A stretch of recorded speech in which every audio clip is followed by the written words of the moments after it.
Мене тоа е најпозитивната серија на Еврофан Перистер, вклучувајќи го и оној службен триумф против Райн-Некер Левен, 5 последователни победи.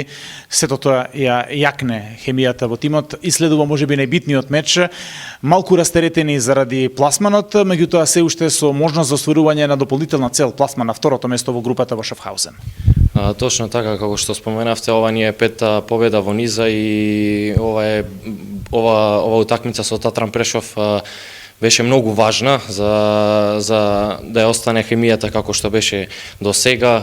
Мислам дека ќе извојуваме добар резултат во Шафхаузен, се подготвуваме добро, ги анализираме добро и мислам дека ќе извлечеме добар резултат, но сепак не смееме никако да ги подцениме. Шафхаузен е одлична екипа, како што видовме тука во Битола изигравме нерешено и како знаат на домашен терен да изиграат добро, затоа мора да бидеме сите заедно како едно цел тим и да триумфираме за подобар пласман и да се бориме за подобар противник понатаму. Се чини швајцарците се должници од првиот надпревар во Битола, во кој што Еврофан Перистер прокоцка голема предност за надпреварот на крајот да заврши нерешено. Точно така, ето тој надпревар заврши нерешено на крајот, но ето сега имаме втора шанса и да се обидеме да триумфираме и да им вратиме за тоа дома што го пропуштивме.